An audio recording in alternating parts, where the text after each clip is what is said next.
greetings to you, listeners and viewers of CBS Radio Boya, and wherever you are watching us from. You're welcome to this interview session with Jean-Luc. He is a journalist, an experienced journalist who has been covering Pope's visits to different parts of the world. And today we are bringing him to talk to us, to share with us his experience as a journalist covering the Pope, and also to get some other insights, especially in the context of Cameroon, where we are experiencing this historic visit of Pope Leo the 14th that was since Pope Benedict in 2009. Some of us are still fresh as journalists in this beat. It's our first time embracing such beat. So what does this mean for us? So Jean-Luc, thank you so much for accepting to talk to us. Um, Thank you for having me, Boris. my introduction may not be apt enough about you. Maybe you just throw some light about who you are and your experience covering the Pope's visit. Oh, I'm just a humble journalist. I'm working in this field. I've been working for the last 30 years, and I am based in Switzerland. This is where I'm talking to you, but the background is from St. Peter's Square, because I took this picture last year when I was in Rome. Unfortunately, it was for a sad moment. It was when Pope Francis passed away, Mm. and then a beautiful new moment where Pope Leo was elected. And I'm based in Switzerland. I travel a lot in Africa, which is my homeland because I'm from Mauritius, tiny island in the Indian Ocean, and I'm a journalist, I'm a trainer. And I had the great pleasure of working in Yaoundé during two occasions on the Talk Pay project where you were, Boris, and it was a great pleasure to work with you along with other fellow journalists. Oh, great. So it shows that the Pope is also visiting your homeland. This should also mean special for you, not just as a journalist in Switzerland, but from African descent. Yes, you know what's great with Pope's visits, and not just Pope Leo, but also Pope Benedict, Pope John Paul, Saint John Paul II, and also Pope Francis, it's that when they come in a country and when they come to us, to Africa, it seems that they come to see us and not just those who govern the country. It's not an official visit between two heads of states or heads of states. In his case, he's the head of the state of the Vatican, but he comes to see the people. There's a connection with the people. It's very rare that a head of state comes to visit the people, and this is what happens when a pope comes. And when I see the pope coming to Africa, I guess you've seen that picture of that little girl running to him to his car in Bamenda and who hugged him. These are the kinds of things that you only see when a pope comes to a country, and in this case in Africa. For me, it is a visit of not just a pastor coming to see those who believe in Jesus Christ, but it's someone who comes and who comes to meet the people, whatever be the religion, and to listen to what they are experiencing. You mentioned the situation in the Anglophone regions in Cameroon, and he comes to listen to everyone, be it Christians or not. And his presence, I think, will make a difference.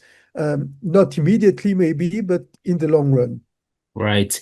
Okay. I'm sure you're already giving us some of, the questions I want to find out about expectation. But before we get to that, how long has your experience been in covering Pope's visits? Actually, it started in Bangui in the Central African Republic, where I was based. Well, when I was in Mauritius, when I was 15, St. John Paul II came to us, and I was impressed by what happens when a pope arrives in a country. It's just that everything changes. It's like you press pause on whatever you do, and the pope is there, and you just focused on what's going to happen during his visit. It's quite a special time. And then, well, I continued my life and I became a journalist. And when I was in Bangui, I was working in the Central African Republic for a radio station where I was managing the team there. And Pope Francis decided to add the Central African Republic among the countries he was visiting for the first time in Africa. He started in Kenya and then he went to Uganda. and there was that stopover in Bangui that was on his program. And until he landed, no one knew if he would maintain it because it was a war-torn area. And the said, "I want to go to Bangui," and I saw this man just appearing on over the just when the door of the plane opened, and I saw him, and I thought, well, this guy is courageous. Even if he's a pope, he's a head of state, he's the head of the Catholic Church, but the man is courageous because anyone could just shoot, anyone could throw a grenade, because he insisted that his Pope Mobile would not be bulletproof. It was just over a 4x4 car, and he was just standing there, no bulletproof window or glass. He was just going into the city like this. And I was impressed. Well, I'm Catholic too, but I was impressed by the man. And then I came back to Switzerland, and he came to Geneva for an interfaith, a Christian interfaith visit, an ecumenical visit. And I was also impressed by the fact that he was really open to other ways of praying with Christians. Wow. And when I knew that he was going to Africa again for a trip to Mozambique, to Madagascar, and to Mauritius in 2019, I thought to myself, let's give it a try. There are only about 60 journalists who are allowed on the flight. And these 60 journalists, most of them, they are from Rome. They are either correspondents or they are Italian journalists. And I sent a request. I had lots of questions asked to me, asked to my former employers, asked to lots of people in the Catholic Church in Mauritius. And then finally I got a yes.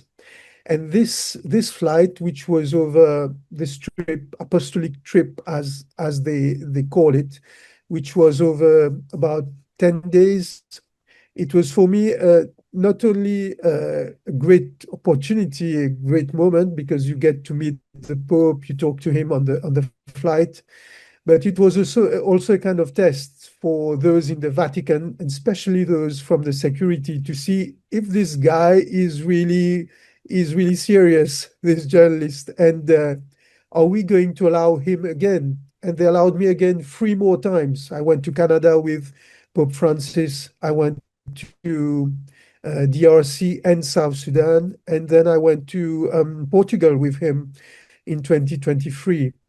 And it's not just the biggest thing that can happen to a journalist in my case, but it's also a real blessing because you get to see things that others will not see. I'll just take one example, and you can see that on the videos. You'll see when the Pope arrives, the journalists go in a bus, and they are just in front of not far from the Pope. And the bus travels the same way that the Pope is going to take. And you see the people waiting for the Pope. And some of them, they may think that the Pope is in that bus. And they look at you, and the faces that you see, it's a face of people who are of hope, full of joy. And these faces, you don't get, and you know what it is, Boris, when we are covering things. People don't look at us like this. And one of the people in the among the Pope's entourage, he said that finally we journalists, us members of this suite, we are not we don't deserve this, actually, because it's not for us, but we get to see this. And it changes the way you see the coverage of an event like this, because it's about people. And this is who we serve as journalists. It's the people. Wow. Wow. That is great. So humbling, humbling. So summarily or in long, how can we quantify your experience in terms of years covering the Pope? Is it Let's say it's about 10 years, because last time I saw I s- when I really met the Pope for the first time, actually in the Central African Republic, I had the opportunity to shake hands with him, but I refused. I gave my seat or my place to someone from Bangui because I believed I was so I was so lucky to be among those who could be close to him that I had to leave this to my fellow colleagues from Bangui and from the Central African Republic. But I kept in mind that I will wait for my time to shake his hand. And it was, I remember well, it was 29th and 30th November 2015 when he came to Bangui.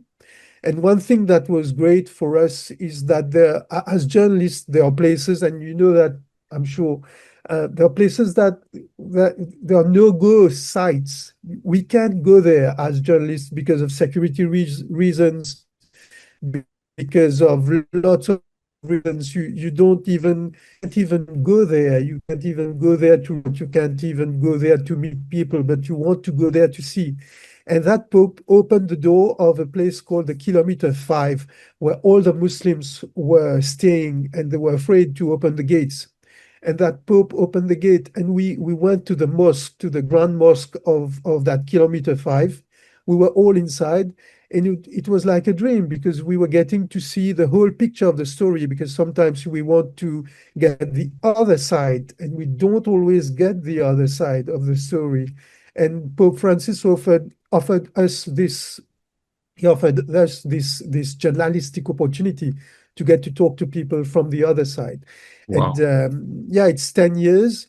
And I hope that this is going to continue because I wanted to be on that trip. It was not possible for me this time. And I hope I'll be able to make it next time. And I hope I'll be able to talk to you about it. Right, right. Thank you. And just fortunately for us, you were not part of the entourage for Cameroon trip, where we would have had the opportunity to meet one on one. But I can see that it's a Yeah, transforming period. It's a transforming experience for journalists because aside just journalistic experience, you get too close with the world leader. I mean, millions, billions of people revered just want to touch, but you are closer to them. I don't know. While on the flight, it's a long flight. I've not been there, but I know it's a long flight from Rome to the countries I is visiting. Do you have opportunity to chit chat? You feel the Pope, aside from just being a public figure, do you have the opportunity to connect, to have some yeah. chit First, chat? we're all passengers on that flight. In fact, the master is the pilot, so we are all on the same level on that flight, and we just hope that things are going to work well, and things work well usually. Actually, when the flight leaves Rome, there's the protocol outside. First, the journalists get in. We get from the tail section of the flight. We don't get from the front of the airplane, so we get all from the tail section. So the journalists, they are all in that tail section, and I can tell you that it's just great because we get to meet, we get to know each other, we get to catch up because most of us we've not seen each other. Those in Rome, they will tell us the latest, and there's a lot of sharing between journalists. It's not I have a scoop, I keep it for me. So let's take the example of this flight where when they left Rome, the journalists agreed that one Italian journalist would ask a question to the Pope about what Mr. Trump said about him, and then there would be one American journalist that would ask the same question but in English. So they all agreed on that, and they shared the answer immediately so that everyone could report at the same time once the plane would land. So what happens is that the plane leaves Rome, and once it's about 1 hour later, the Pope comes at the back. So the curtain opens, and whatever prepared you are, I can tell you, you can be very well prepared. You can have 50 years of experience. When that curtain opens and you see this man in white looking at you, smiling at you, saying hi, um, things change. You need to keep focused. It's not that easy.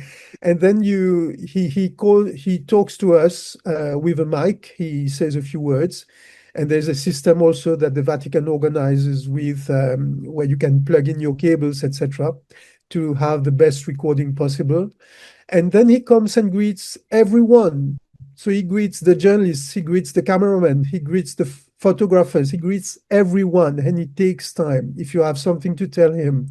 But it has to be personal. It's not like getting a one-on-one interview. It has to be personal, and you can give him a gift. You can show him something. Each time I've tried to do something that is special, I asked Pope Francis, for example, if I could put a straw hat on his head from Rodrigues, which is an island which is part of Mauritius. And he said yes. So I was able to do that. And it's those moments that remain in your heart and in your head.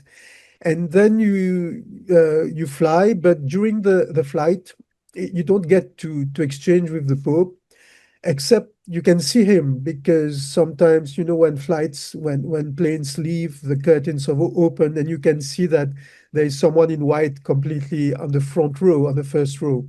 And then the Pope comes back later when you have the flight back to Rome.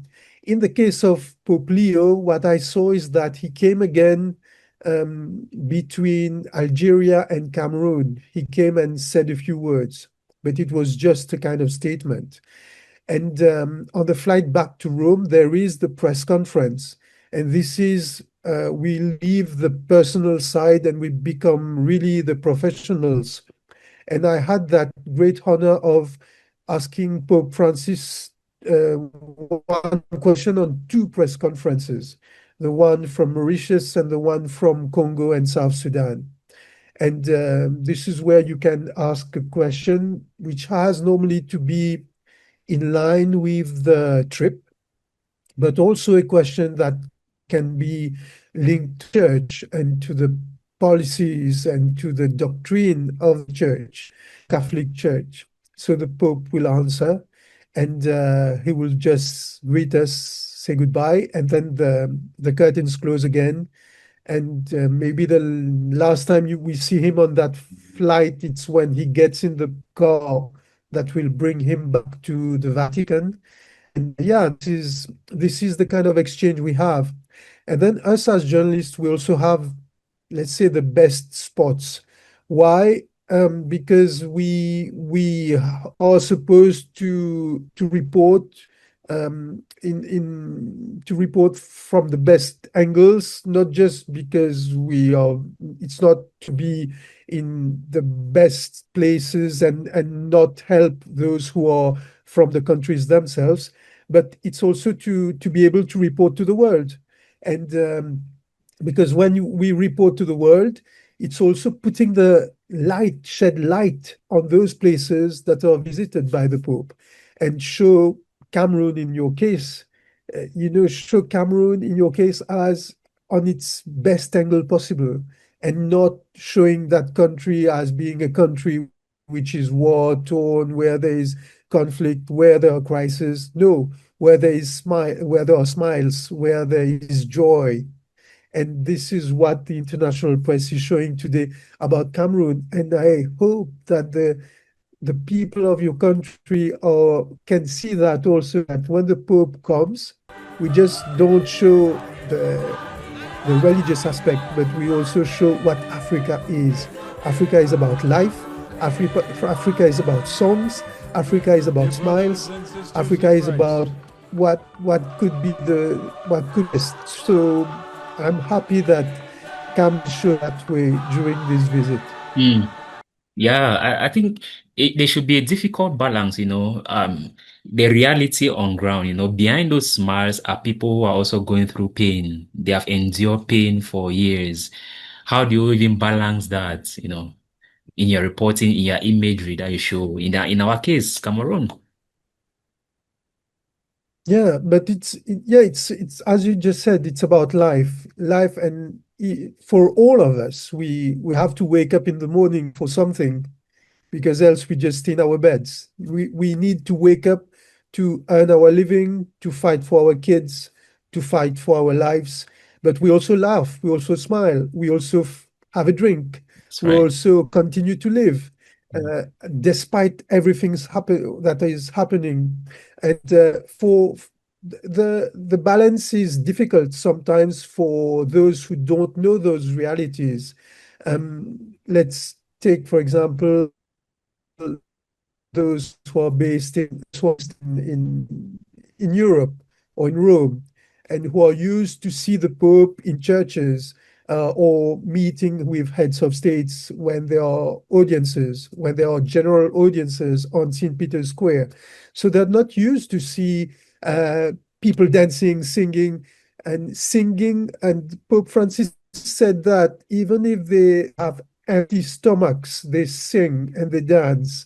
And we need to keep this in mind. It's that these smiles doesn't show that they are 100% happy. It's that they want to also show that life is present. So we need to strike that balance. But for me, having worked in the Congo, in South Sudan, in the Central African Republic, I know that we need to be honest in the way we show things. We don't have to portray things as being everything is going on the right side or everything is going on the wrong side. We have to find the right balance. Finding the right balance is going to talk to people, going to talk to that woman who's been laughing and singing and dancing, and ask her, why are you so happy today? And what made you come here today? Because your life must not be singing, dancing every day. And that person will tell you, yes, I need to show that I'm happy, but I also need to tell you and tell the world that things are not going well in my country or in my village or in my community. So it's striking the right balance, as you say, is also going and meet the people and not just stay on the podium and watch from far, because it doesn't work that way. Right. Thank you so much for sharing these tips. And I'm sure it also goes to journalists who are covering the Pope right now and those who will be covering the Pope in the future. And in your years of covering, have you managed to ask or to get maybe a response about what triggers his visit to some of these countries? Because if you look at the memoir, it shows that the countries the Pope visits are always those kind of countries that are either struggling or they have some issues to deal with. Have you managed to get response? In fact, it's the choices are always very, it's not immediately that you get answers. Actually, sometimes they have a long-term view, a long-term project on what they want to achieve, also in terms of diplomacy, because this is also about diplomacy. Yeah, there are certain areas where people are struggling, but this Pope wanted to go back to Africa because he knows well Africa, Eastern Africa. Uh, he has lots of contacts in Kenya, for example, as an Augustinian priest, bishop, and now as an Augustinian Pope, because his first visit was in Algeria in Africa, and this visit was also to pay respect to Saint Augustine. And why he wanted to go to Africa, it's because he knows Africa, but also because Africa is the place where Catholicism is expanding. And one thing which is very interesting to note in Europe is that those who are evangelizing the European continent today are coming from Africa, most of them. Lots of priests. You go in lots of villages in Switzerland where I live, you'll see a priest coming from Togo, a priest coming from Congo, a priest coming from Chad, from Cameroon. So things are going on the other way around now. It's Africa coming to Europe to as priests, as religious figures. Lots of priests from Madagascar, for example, in Paris, where I was last week. So you see, this is a way also of saying thank you to Africa for maintaining faith in the world, or in Europe, or in this part of the world, but also to acknowledge that this is the place where people have endured so many things, have a lot of things to share. Now Europe is talking about war for 50, 60 years. there has been happening in terms of wars in this area, in this world, and people have lost sight of what it means to be under threat, to go through tension, to go through crisis. And when Pope Leo goes to Africa, one message, I think, or one thing they are thinking of when they make the programs of his visit, it's also to bring the Pope in places to show how these places are surviving, or how these places are struggling, how courageous these populations are. So it's a way also of shifting the cameras and shifting the attention to these areas. And not just to say that things are terrible and things are there can be solutions.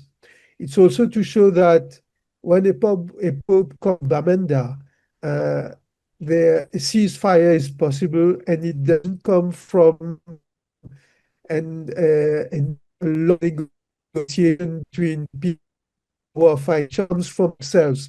They say, let's put down our weapons while this pope is there. So it's a sign also to show that goodwill, there is goodwill also in Africa. There is goodwill, and we don't need to go to Geneva to negotiate a ceasefire. We can also talk to each other, give a chance to dialogue. So Africa is a message in itself. And I think that this trip to Africa, we may also, and hope people are watching what's happening. I hope these steps that Pope Leo is taking today in Africa can resonate in the world, saying that we can give a chance to peace, and Right. this continent is a continent of hope. And the choices are when Pope Leo chose also Angola and chose the Equatorial Guinea, it's also to show what's happening in these areas. These are undercovered areas for the international press, undercovered areas in the international news. I'm sure that lots of people don't even know on a map, on a world map, where Angola is, where Equatorial Guinea is. I will say even those who are on that flight, some journalists maybe didn't even know where Cameroon is situated on a map. So it's also to bring attention of the world to these areas. And as I told you, maybe it's to also to say thank you to Africa for keeping this candle still on, burning, and showing that this is a place where faith can also exist and is still burning very with a strong fire. Wow, that's great. One aspect that we're looking at is his message. When it comes like that, he's a bearer of message, of powerful message, like in the case of Cameroon. So, based on your experience, when the Pope leaves, like he'll be leaving from Cameroon, uh, have you maybe had time to maybe check those countries where he visited, if there are some palpable changes or impacts of his visit? I I witnessed what happened in the Central African Republic when that flight, when this Alitalia at that time in 2015, now it's ITA, when the Alitalia plane left, people were crying on the tarmac. People were crying. They were hugging each other. Those brothers, sisters who've not seen each other. It takes time.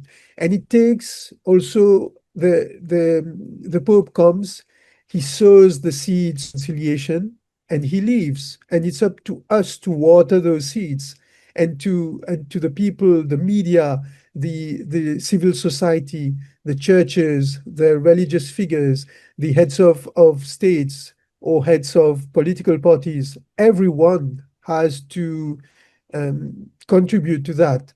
In the Central African Republic, for some time, there was things started to come back in a kind of normal,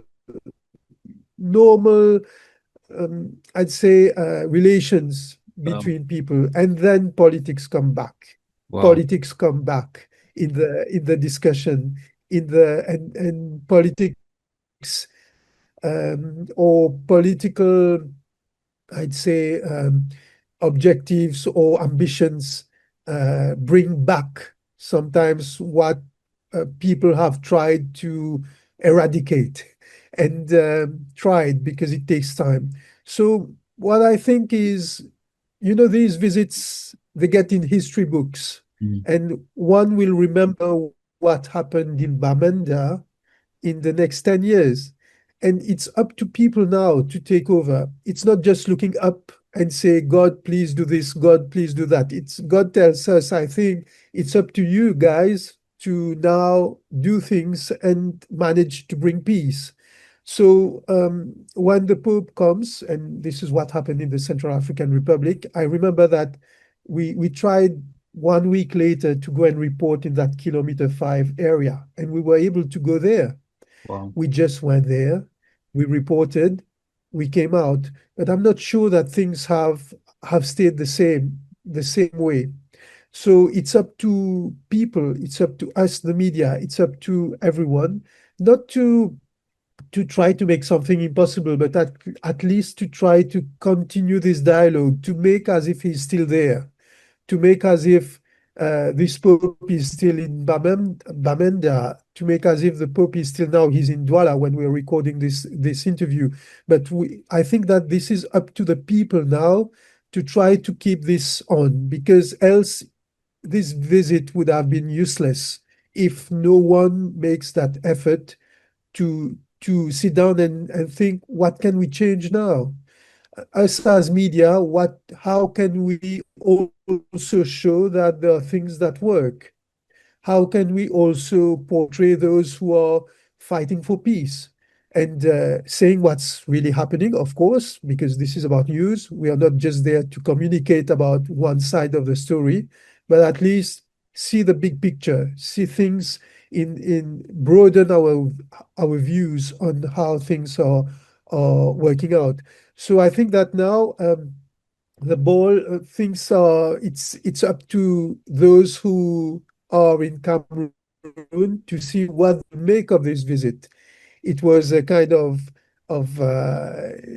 small bubble where everyone felt that peace is possible.